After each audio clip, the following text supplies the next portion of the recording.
Alright, welcome back everyone. Barbarian Valley. Oh man. Alright, so this is pardon me, this is game 2 between Team Kramer and Team Osmo in Osmodian's miniature draft style after party tournament. Basically it's a 3-week tournament. This is from week 1 in arguably the first matchup. So game number 2. So far, Osmodian's team has won the first game. And I think they picked up an extra player. Yeah, 12, who I think is Alto Yayo or something like that. Don't know too much about this player. Apparently he's he poked in the other match also, so he's kind of playing for as many teams as he can, and probably he just joined thinking, you know, hey, I want to play a big game. All right, good game's going. Let's get in on this, and he didn't realize that it was a tournament game. But whatever, we'll see if he actually is giving units this game or not. Once again, Osmo taking the reins for his team. Funky backing him up, Father Xmas and Ramirez from the Timecocks, Pablo Bar, Sin and Somnus, random noobs, and they're going up against Wayward One, who's actually captaining for Karma because Karma's absent for this match. Eastwind taking his place, Sam the Butcher from Gimbal R Us, Honky, Captain Chef Paris, and MP Phil joining this game as well. He was on the Time Wizards and also the Timecocks, Arsenic. Also in the game for Wayward One's team, or Karma's team, I guess I should call them. So Barbarian Valley, last man on the hill. Both teams going to be rushing in, and I don't know, we might see just, you know, camping out and until, you know, the clock winds down, and then everyone's just gonna run in, and it'll just be a mess. I don't know if I'll be able to catch really anything. Basically just everything on my screen I'll be able to catch, and that's it. It'll just be over in 20 seconds. But anyway, in the meantime, everyone's trading. Wayward One, he gives the tro to Chef Paris.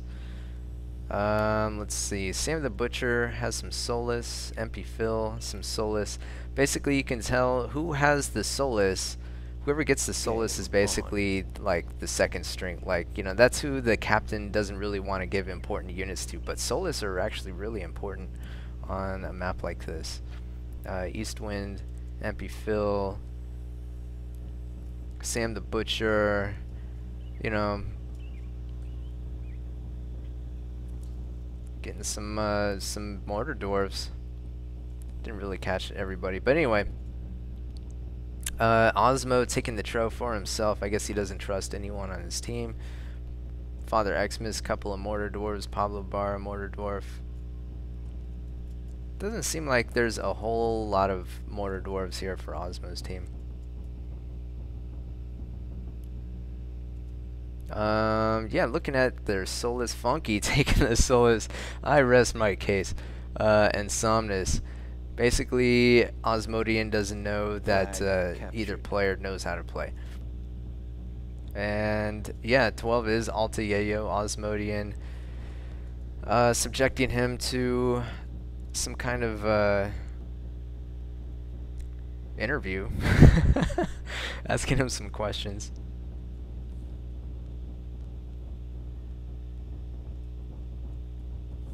Alright, so Osmo and Paris kind of shadowing each other here on the flag. Looks like Karma's team going to be taking that flag for now.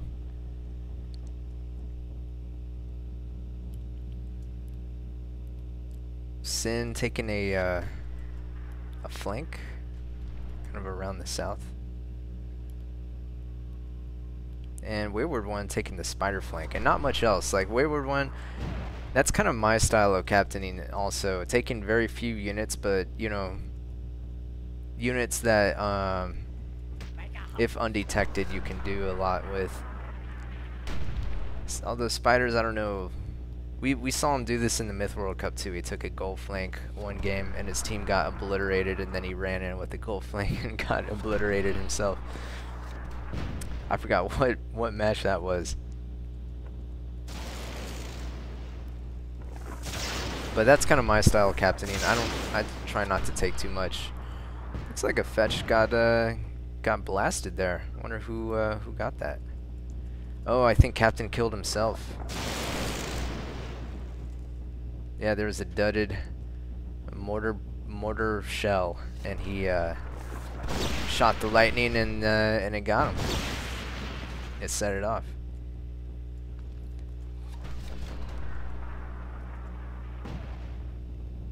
So yeah, if you're experiencing any kind of lag, I apologize. I haven't been able to determine what exactly is causing that. So, but hopefully that doesn't deprive you of enjoying the whole lot of nothing that's happening right now.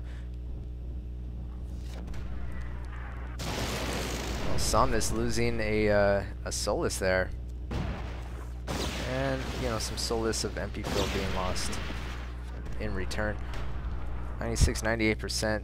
Not a whole lot going on. Just, you know, exchanging salvos of Mortar Dwarves and, you know, trying to get off some shots with the Solus. Then, of course, you know, the fetch. Looking for an opening. Honky decides to move north a little bit. Somebody lost something. I think a fetch. 96, 97%. Or not a fetch, a Solus.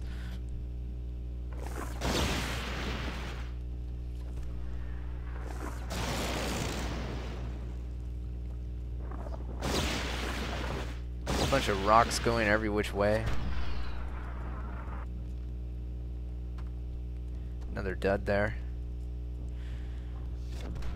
And there goes another shot. Not able to hit anything. And I think it's going to be like this for a while, unless something happens. Just moving back and forth.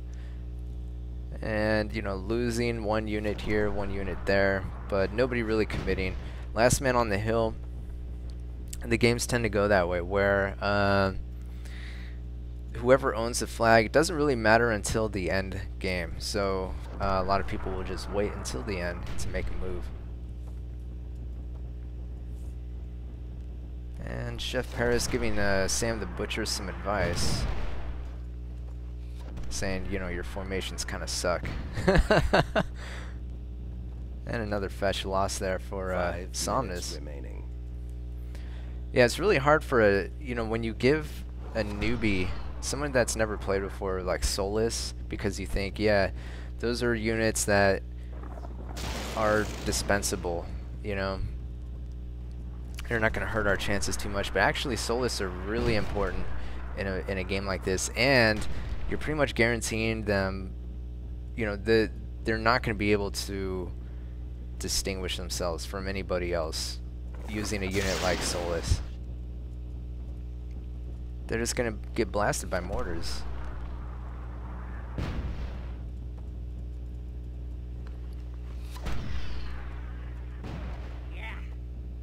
And somebody lost something.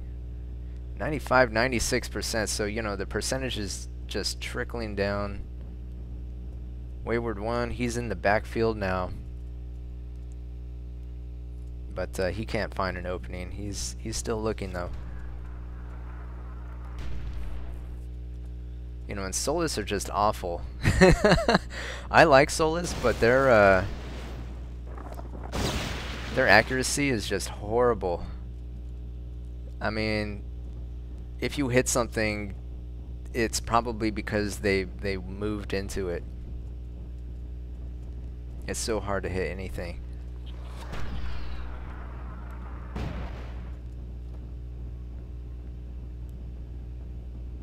So Honky's saying, yeah, we got better position. Flag contested. And where is Honky anyway? There's Honky. They do have better position. They can close in on the flag if Osmodian's team makes a move. because Sin is way far away. Sin, where are you? You need to...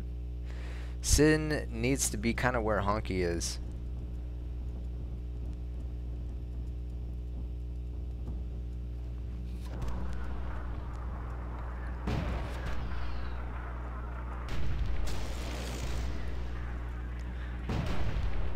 So yeah, that's my opinion. I think that I think that whoever gets the Tro, it's very easy for them to you know, to distinguish themselves. They can get like 100, 200 damage, and then you notice them and you're like, wow, they're pretty good, even though they had Tro. But if you have Soulless, I mean, you're lucky if you get like 40 damage, and if you're also lucky if you don't have any losses. Although if you have all the Tro, if you have one loss, you know, no big deal. But it's very likely that if your team wins, you very well might have 0 losses.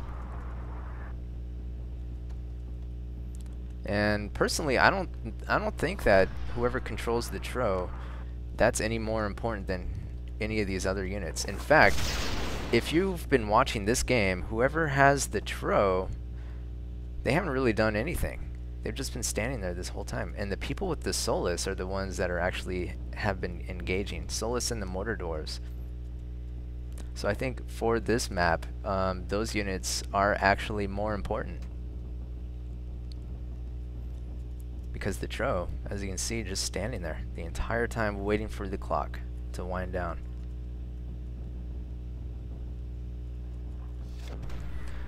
So Asmodian concedes that yes, Karma's team does indeed have the better position, and he says, alright, move in at 30 seconds remaining. So in about 30 seconds, I guess Asmodian's team is going to move in. Ooh, kind of a bad luck there by Father Xmas.